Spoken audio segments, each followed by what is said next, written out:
effective and long sustainable issue program under your stewardship? Hirap ng tanong ko yun, ha?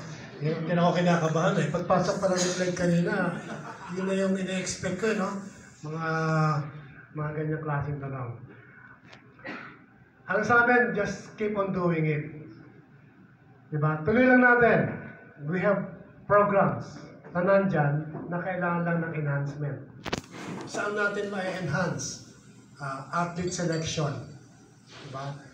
This time, yung athlete selection natin, medyo lang gawin natin scientific and methodical. May points. Parang ranking. Diba? Kasi minsan, posibleng makaligtaan natin yung magagaling na atleta dahil wala tayong very methodical way of selection. By this time, ngayon kasi, we're having more races, nabanggit nga ni Sarita. We have the series for, tawag namin, NAGT, no? National Age Group Triathlon. Tapos meron tayong National Age Group Duathlon, National Age Group Aquathlon. Series yun. Ibig sabihin, hindi lang isa. So meron sigurong Luzon, Visayas, and Mindanao legs. Yung bawat category na yan, no? Triathlon, Duathlon, Aquathlon. So, from there, we will be able to widen our, yung range ng selection. Kasi, maraming karera, maraming lugar. And then, para maging maayos ang ating selection, we will have to assign yung ranking, yung points.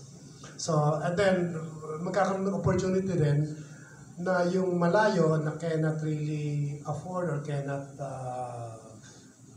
arrange to come to Luzon or to Manila or to Subic, doon na sa lugar nila gagawin.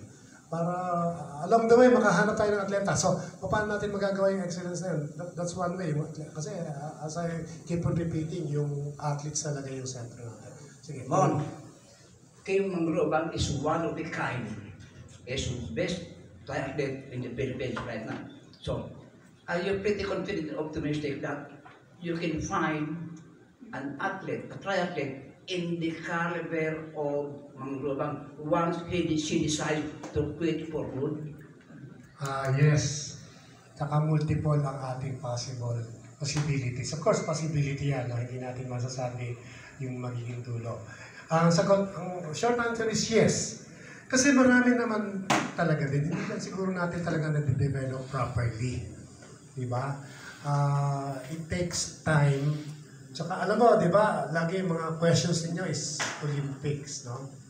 Yung question na napapansin ko talaga naka-center tayo sa Olympics. Pero we have Asian Games, diba? Asian Games, medyo malaking stepping stone for the Philippines din yan. Yung Asian Games.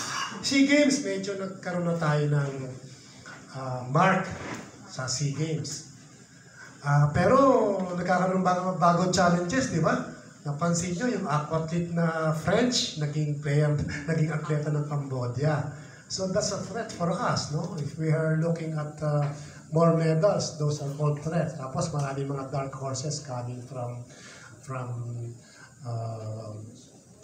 Vietnam, Indonesia. So, kung mag-stand still tayo, we cannot really afford to do that kasi gumagaling yung iba eh. So, SEA Games gives glory to the country. Pagka, di ba, very proud tayo pagka nag-gold tayo, no? Asian Games, ganun din.